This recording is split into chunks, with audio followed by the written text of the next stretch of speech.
Қайырлы күн баршаңызға. Бүгін шпинаттан бірден 2 данасын жасап үйренеміз. Ол үшін ең алдымен 400 грамм шпинатымызды жуып сорғытып, блендердан өткізіп аламыз. Блендердан өткізген шпинатымызды кеңірек ыдысқа саламыз.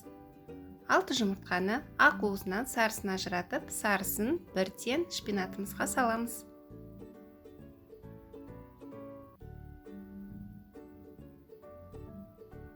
Сарысына жарты шай қасық тұз қосып, миксерлейміз.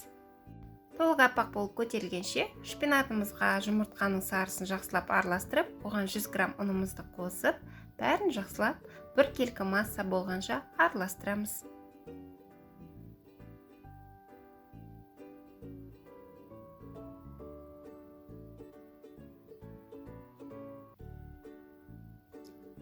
Ақ уызымыз аппақ болып көтерілді.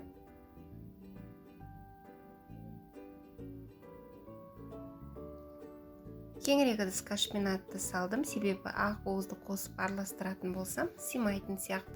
Сол себептен кеңірек ыдысқа салып, жұмыртқаның ақ уызын 2-3 бөлікпен салып, жақсылап осылай лопаткамен астынан үстіне қарай көтеріп араластырамыз.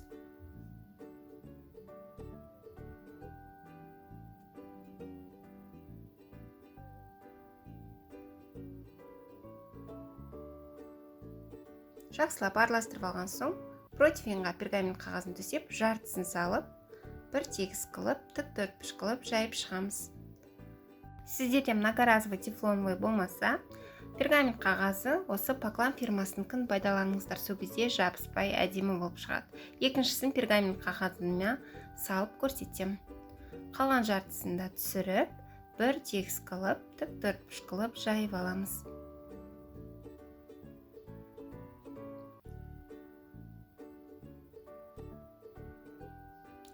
Тік төртбұрыш қылып жайып алған соң, 2 бисквитті бірден алдын ала қысып тұрған 180 градуста духовкада 15-20 минут пісіріп аламын. Оған дейін салмамызды дайындаймыз. 400 грамм творожный сырды сәл лимон шырынын қосып, жақсылап араластырамыз. Творожный сыр көбірек қосқыларыңыз келсе, көбірек пайдалансаңыздар болады. Бисквиттарымыз пісті. Бірінші тефлоновыйда пісіргенім оңай ажыратылады. Творожный сырдың жартысын салып, бір тегіс қылып жайып шығамыз. Қасықтың көмегімен болмаса, лопатканың көмегімен де бір тегіс қылып жайсаңыздар болады.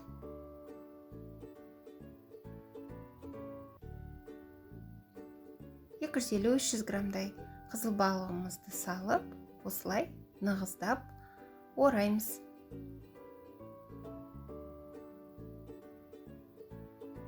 Орап алған соң, пищевой пленкаға салып,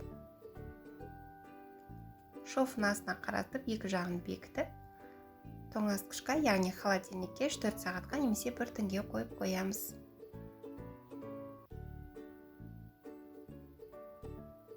Келесі бисквит менде пергамент қағазына піскен бисквит. Ол да оңай жақсы ажырады.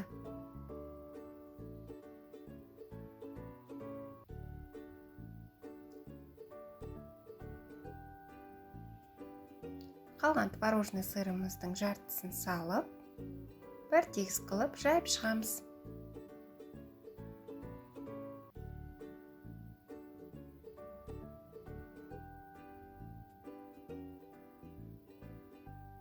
Мен осындай калихтың творожный сырын пайдаланамын. Қызыл балығымызды салып, рулетімізді нығыздап ораймыз.